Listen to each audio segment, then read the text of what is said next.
What if various ethnic groups had migrated into ancient Japan before the Common Era, and what if the conflicts that eventually arose between them were later concealed and remain unacknowledged to this day? What if that suppressed history of conflict was preserved, in disguise, as myth? For a long time, ancient Japanese history has been considered riddled with gaps and mysteries. In recent years, however, something has emerged to speak to those silences. It is the oral tradition of a single clan, one that has passed down ancient history, generation after generation, for more than 2,000 years. Knowledge that could cost you your life if the state discovered it. So nothing was written down. Only the spoken word, carried through ritual, handed from one generation to the next. Its name, the Izumo Kuden, the oral tradition preserved by the Izumo clan.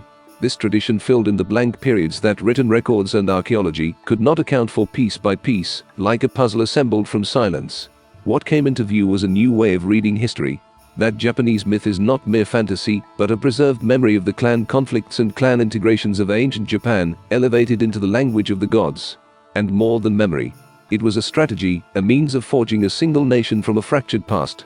This first episode in the Izumo Kuden series sets out to survey and introduce that mysterious chapter of ancient Japanese history. Mythos Japan explores myths, legends, and folklore not as fiction, but as memories humanity left behind to face and dialogue with an unknowable world. Mythology or history. The forgotten ethnic conflicts of ancient Japan, Izumo Kuden number 1. In the history of Japan, the period spanning the Yayoi, circa 800 BCE, 250 CE, and Kofun, circa 300-538 CE, periods remains poorly understood even today. Whether a centralized state existed, who held power, whether there was organized conflict, almost none of this has been established with certainty. Archaeological discoveries confirm that ritual ceremonies were conducted frequently, and large numbers of burial mounds Kofun belonging to powerful figures have been unearthed. But written records from this era are extremely scarce. Japan's oldest surviving written sources are the Kojiki, Japan's oldest chronicle, compiled in 712 CE, and the Nihon Shoki, the second oldest chronicle, compiled in 720 CE. These are among the very few documents that address ancient Japan in any systematic way. They are simultaneously official histories and the earliest formal compilations of Japanese mythology. Their structure divides broadly into 3 layers. First, the stories of the gods, reaching back to the creation of the cosmos. Then the narrative of their descendants becoming human rulers who governed Japan. And finally, the reigns of rulers from the 5th century CE onwards, whose historical existence is corroborated by other evidence. The difficulty lies here. The accounts of the pre-5th century human rulers are themselves written in a mythological register, and where the boundary between history and mythology falls, remains a matter of ongoing scholarly debate. One episode at the very heart of that debate, the boundary between myth and historical fact, has been argued over since the Edo period, 1603-1868 CE. It is the story of Jimmu, the first ruler of the Yamato dynasty, and his eastward conquest. It is the narrative that bridges the world of the gods and the world of the human rulers. Jimmu, a descendant of the deities who descended from the heavens to Japan, advanced eastward from Himuka, present-day Miyazaki Prefecture, Kyushu, towards Yamato, the Nara region of present-day Japan. He overcame the resistance of an indigenous force led by a figure called Nagasu Nehiko, took up residence in that land, and was enthroned as the first ruler of the Yamato dynasty. In the Yamato region itself, present-day Nara Prefecture, large-scale archaeological remains and numerous artifacts have indeed been discovered, confirming that a powerful polity existed there. It was from this base that the Yamato court would later emerge, becoming the origin of the centralized state that continued through the Asuka, 538-710 CE, and Nara, 710-794 CE periods. So was Jimmu's Eastern expedition simply myth? Or does it speak to historical reality? To begin searching for an answer, let us first look at what sources outside Japan and what archaeology have to say. The Chinese chronicle Jishi Hua Jinden, the account of the Hua people within the records of the Three Kingdoms, compiled circa 297 CE, records that Japan was engulfed in a state of war during the 2nd century CE, a period known as the Hua Kokutai Ran, or the Great War of the Hua Kingdoms. Hua was the name used in ancient Chinese records to refer to the peoples of the Japanese archipelago. Archaeological evidence corroborates this. Large-scale moated settlements with strong defensive features, constructed around the 5th to 4th centuries BCE, such as the Yoshi-no-Gari site in Saga Prefecture and the Karakokagi site in Nara Prefecture, have been identified across the country. Human skeletal remains without skulls have been excavated at the Yoshi-no-Gari site. and high-altitude settlement remains dating to roughly the 1st through 3rd centuries BCE have been found along the Osaka Bay coast and across the hills of the Seto Inland Sea region, traces of communities formed in anticipation of conflict between groups. In other words, both Chinese written records and archaeological evidence point to the same conclusion. Conflict existed in ancient Japan. Yet who fought, for what purpose, and by what means, these details remain unspoken.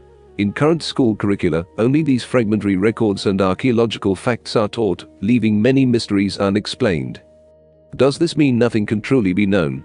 In fact, something does remain to speak to the silence of these records and the gaps in the archaeology. It is oral tradition, Kuden. In ancient Japan there existed a role known as the Katari-bear, professional oral historians, entrusted with preserving and transmitting the history of their people. The weaving of history was considered a matter of vital importance. And in recent years, descendants of those ancient lineages, unbroken lines of oral historians stretching into the present, have begun to make public the traditions preserved within their families. Among these traditions, passed down across thousands of years through sacred ritual, were accounts that spoke in precise detail of ancient Japanese history. One of these is the Izumo Kuden, the subject of this series. The public disclosure of such oral traditions and privately held historical records was, for much of Japanese history, an extraordinarily dangerous act. Ever since the Kojiki and Nihon Shoki were compiled in the 7th and 8th centuries CE, these texts were required to stand as the sole and definitive history. To publicly claim a history outside the state's official records, to write it down and preserve it in written form, was subject to strict suppression by the state. Those who wished to preserve history had no choice but to avoid written records entirely, transmitting knowledge only through the spoken word. Why did the state go to such lengths to monopolize history? In short, the mythology of the Kojiki and Nihon Shoki was a synthesis. Ancient Japan had been a confederation of clans with diverse origins. These texts drew together their disparate histories into a single, unified mythological narrative. It was, at the same time, a deliberate strategy on the part of the ruling powers of the 7th and 8th centuries CE, those seeking to establish a centralized state governed by law and code. The backdrop to this was the rise of powerful continental states, Zui, 581-618 CE, and To, 618-907 CE, on Japan's doorstep. To stand against them, Japan had to demonstrate, both domestically and internationally, that it was a unified, centralized nation. Law and mythological history, held together like the two wheels of a cart, became the foundation on which the state sought lasting stability. Remarkably, this mythology, conceived as an instrument of statecraft, continued to serve its purpose long after the era in which it was created. Even when the warrior class rose to power and took the reins of government, they did not displace the royal house. They leveraged the prestige of its mythology instead. Marrying daughters into the imperial family to acquire legitimacy was one such method. Far simpler and more effective than constructing an entirely new basis for authority. And in the late 19th century, when the state was reorganized around the authority of the imperial house, the same royal mythology was once again deployed as state ideology. This is why speaking of any history outside the Kojiki and Nihon Shoki has remained, right up to the present day, an extraordinarily delicate matter. And so the oral traditions were passed on in secret for more than 2,000 years. Only now are they at last beginning to see the light. Oral traditions carry no physical documentation. Their value must be assessed with care. This is offered as one historical possibility, not as established fact. That said, the Izumo Kuden aligns consistently with other oral traditions, written sources, shrine legends preserved across the country, and archaeological findings, a coherence that many researchers have examined and noted. Moreover, the act of transmitting an alternative account of history for thousands of years, in defiance of state suppression, is itself testament to a powerful will to preserve what was true. That testimony cannot be dismissed. According to the oral tradition, ancient Japan received successive waves of ethnic groups from various origins. Through intermarriage, these groups merged into clans, establishing themselves as powerful presences in different regions. The discovery of bronze objects cast from identical molds at sites across different regions is considered one piece of evidence for the trade networks these clans maintained. Yet even after separating into distinct clans, differences in ancestral ethnic origin continued to shape identity and eventually gave rise to conflict. It is that conflict, the tradition holds, that was encoded and preserved in the myth of Jimmu's Eastern expedition. The victors took their place at the center of what would become a centralized state. They compiled its history. They constructed the royal mythology. Comparative mythology, too, has recognized within Japanese myth the traces of multiple regional mythologies and multiple ethnic traditions. Myth is the memory and history of a people. To weave disparate mythologies into one was to unify the histories of those ancestral peoples to bring them, at last, under a single story. The ethnic conflicts of ancient Japan were sealed inside myth. Yet that sealing was, perhaps, also the beginning of a journey towards reconciliation, the first step of a nation learning to walk together. As we have seen, Japanese mythology is at once myth and official history, shaped by the political imperatives of its time. The history of ancient conflict was concealed and transmuted into mythological narrative. Historians had long pointed towards this reading of events, and the history the oral traditions describe aligns with it so precisely that it reads almost as a complement to what scholarship had already suspected. In the episodes ahead, this series will pursue the history of ancient Japan, as the Izumo Kuden reveals it, and examine how that history was encoded within myth. Who were the people who carried this oral tradition down through the ages?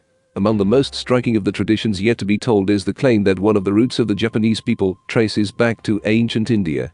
Next episode, did ancient Indians reach Japan?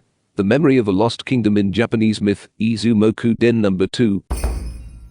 What do you make of the idea that Japanese mythology may encode suppressed historical conflicts? If this raised questions, or something struck you as particularly compelling, share your thoughts in the comments below. If you found this compelling, please subscribe and leave a like.